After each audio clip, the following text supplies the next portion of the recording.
Hi guys, naalala niyo yung motor ko na si Chicken? Ito na naman, nasira na naman siya. Kung dati nadala ko sa mga disponer ko, no? Sa aking mga temporary 10 years na mga galawan. Ngayon, napabili talaga ako ng isang tray ng itlog kasi mag-itlog talaga ako 1 month kasi. Nakapagbili ako ng pyesa na sobrang mahal talaga para sa kanya. Yung sira niya yung nakaraan, pag i-on ko yung susi, walang tutunog na pump. Pero pag tanggalin ko yung sakit ng pump at i-direct ko diretso sa battery, gagana yung kanyang fuel pump, guys. So, ibig sabihin nun, hindi fuel pump yung sira. Tapos pag inoon ko yung susi din, tapos i-start ko siya, tapos mag-check ako ng apoy sa spark plug, walang apoy na lumalabas sa spark plug. So, ibig sabihin, maaaring ECU. Nung time na yon, pinagtatanggal ko yung kanyang mga relay, chinecheck ko yung mga terminals, baka may kalawang lang. Yung kanyang mga fuse, pinaglilinisan, basta lahat ng mga sakit-sakit niya ay nilinis ko. Tapos bang, umandar siya. Tapos ginamit-gamit ko siya sa trabaho ng siguro mga 2 linggo. Tapos minsan, nung kumain kami ng ate ko, paglabas namin sa kainan, bang ayaw na naman yung umandar. Nag-taxi ako pa uwi. Giatay ra,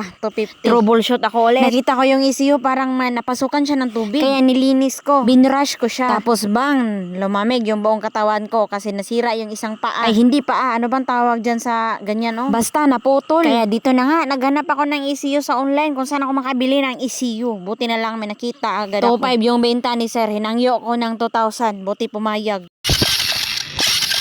Nung napalitan ko na ng ECU, may apoy na lumabas sa patungong spark plug. Kaso ayaw pa rin niyang umandar. So shoutout pala sa kaibigan kong si Sam, no? Itong gamit ko na tester ay kanya ito. Sa kanya ko ito nabili. Maganda tong tester na to kasi pwede ito sa mga FI, hindi nakakasunog ng ECU. Ito yung ginagamit ko, mag-test ng continuity, magsubay-subay ng mga negative positive. Hindi ka maliligaw nito kahit hindi mo pabaliktarin ang yung damit. Kasi pag positive yung naturo ng tester na to, iilaw yung pula. Pag negative naman ay automatic iilaw yung green. Itong tester na to, ito din yung gamit ng mga idol ko na mekaniko dito sa FB, no? Like Mats Mechanic. Yung kasama ni Mats Mechanic, yan yung kaibigan ko na si Sam. Kung gusto nyo bumili ng tester, mag-PM lang kayo sa kanya, sa kanyang Facebook. Kaya ayun na nga, bago na yung kanyang ECU pero ayaw pa rin umandar ng aking motor. Napag-desisyonan ko na i-check ko lahat ulit yung mga sakit-sakit, no? Tatanggalan ko ng gasolina para matanggal ko yung tangke. Kasi i-check ko yung continuity ng buong wiring. At ito na nga, yung ininom ko, hindi yan gasolina ha, Minute Maid yan. Pagkatapos sa matinding pagtingin-tingin ko sa wirings, no? Nilinis ko na lahat. Bumalik ako sa pump. Nagduda na naman ako sa kanya. Ito na nga, pag on ko sa susi, may supply lang talaga siya na 12 volt. Tapos hindi siya umugong. Dapat kasi pag FI, pag on ng susi, uugong yung pump. Kinontak ko na naman yung pinagbilhan ko ng ECU, baka sakali may binta siya na pump. Buti na lang meron talaga. 正常的哦，直接拆这颗汽油泵不给你啊。 Sabi niya, Abo Chikik, ik. Okay daw yung pump na ibibenta niya sa akin. Bininta niya sa akin ng 1.5. Habang inantay ko yung binili ko na pump, hindi ako mapakali. Kaya binalikan ko yung motor ko doon. Sabi ko sa isip ko, merong apoy yung spark plug. Lagyan ko kaya ng karburador. Hindi na ako nagpatumpik-tumpik. Tinanggal ko na tong turtle body. At nilagay ko na tong karburador ng aking motor na pang racing doon. 20 size to na car para sana to sa aking mga build ko na motor doon. Hiniram ko muna. Dala ko na si DI ay itong sira pa. Ayun o, kulang ng isa. Yung bagong ECU, nakalimutan ko pa sa bahay. Yung nadala ko, yung sira. Yung starter eh. Nasira pa yung pindutan ng starter. Kaya ito, nagda-direct ako, no? Oh! Yung motor ko ngayon, FI na carb. Umandar, pero hindi ko alam kung kayang tumakbo. Pero at least umandar, no? May apoy lang kasi yung spark plug eh. So, hindi ko tinanggal yung kanyang lumang manifold. Tapos, sinuksok ko lang yung karburador. Tapos, meron man akong quick turtle. So, tatanggalin ko to. Ilipat ko to. Pero kasi magpindot ng starter, oh. Dinadirect ko na lang dito. Yan! Woohoo! Umaandar siya kasulunod, ay isipan ko na babalikan ko yung ECU ko na bago dun sa bahay. Pero nakita ko tong pusa na mekaniko din kasi andungis. Kaya nilaro-laro ko muna. Ay, sakot dirigod, meme. Nakay, bibi? Nung pagkasalpa ko sa ECU na bago, no, umandar siya ng matino. Ay, hindi matino na matino. Basta pag binibira ko siya, hindi na mamatay. Tingin ko kaya ko na siyang patakbuhin hanggang bahay. So, hindi ko lang tinanggal yung kanyang manifold. Nandyan lang. Kaya ito yung kanyang... Uwi na tayo. So, carb muna yung gagamitin ko. Sa bahay ko na lang ito kalikote, no? Iwan ko yung isa kong motor na naman.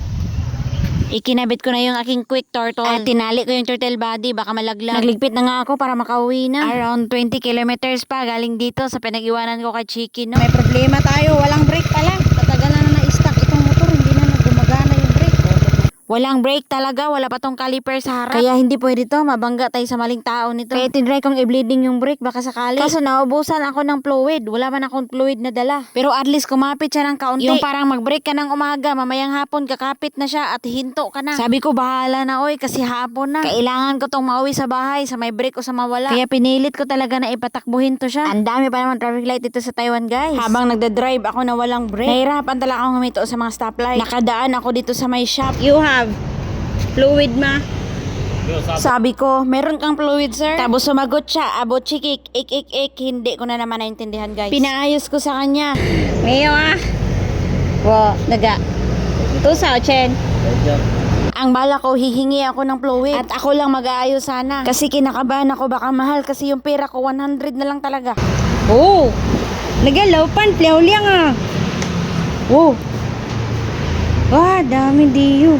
Tapos napatingin ako sa loob ng kanyang shop. Grabe guys, puro 2-stroke, puro Dio. Pagkatansya ko, builder ata siya ng 2-stroke dito. Sobrang ganda ng shop niya. Tsaka may nakita akong poster. May grupo ata sila. May nakasulat SMTR. Ay baliktad, SMRT pala. Alam nyo guys, kung marunong lang sana ako magsalita. Chika-chikahin ko talaga to at kaibiganin at dito ako tatambay. At tatanungin ko baka wala pa siyang asawa. May nakasabit pang motor, 2-stroke din. Baliktad dito sa aking brake, nahirapan nga siyang mag-bleeding guys. Hindi niya napakapit. At napansin niya yung aking carb at aking throttle body na nakalawit. Quite chow. Fuel pump. Wow. Naga, wo carb. 换这个。对。啊，这个怎么这样？ Taga Tensha, Washoli House. Sabi niya, ano to? Naglingo-lingo na lang talaga siya sa aking ginawa, guys. Wow. Wow, DT ah. 哎， DT. Philippine Hanto. 很多，我这 Hanto DT Filipina. 菲律宾很多啊。 对ah. Wala na talaga akong pakialam sa brake ko, guys. So, nakita ko yung Ang ganda DT. ng build ng DT talaga kahit walang plate number. Pero pinagpapawisan na siya ng maraming singot. Ginamitan na niya ng side range pero hindi pa rin gumana yung aking brake. At kabunikan ang maubos yung isang bote niya na fluid. Nagdarasal na lang talaga ako na hindi kakapit yung brake kasi pagkakapit magkano kaya yung sisingilin niya. Kasi naubos man yung isang bote ng fluid. Tinulungan ko na nga siya. Sabi ko, ako daw sir. Ayaw naman niya. Hanggang sa napagod na talaga siya. May kapit ng kaunti pag sinisenter stand. Pag kinakamay lang yung gulong pero pag sinasakyan, wala talaga. Oy, lalahoy lang talaga yung motor. Oy. Sabi ko, okay lang sir, magbabagal-bagal lang ako. Nahirapan talaga si sir, tinanggal na niya yung aking caliper. Binalik na naman niya ulit pero wala talaga.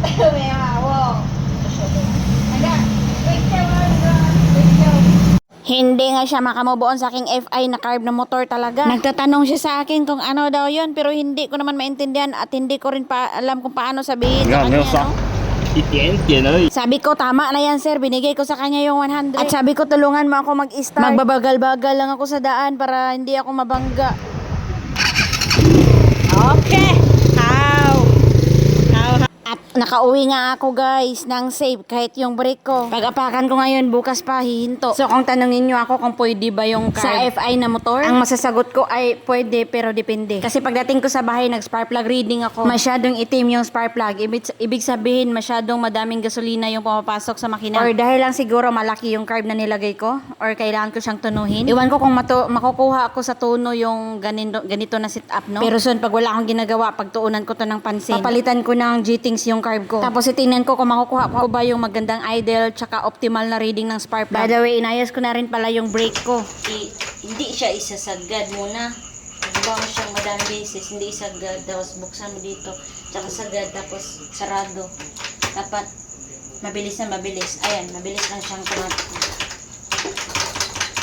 Yung tekniko pala sa pag-bleeding ng brake na ganito, no? Bombahin mo siya, tapos huwag mo isagad. Tapos buksan yung bleeding screw, tapos sagad mo. Tapos wala na, nasagad na. So guys, ito na si Chicken. Meron na siyang brake sa harapan. Magana na yan. At, syempre, sa likuran, meron na rin. Oh. At, syempre, nabalik na to sa pagiging FI, no?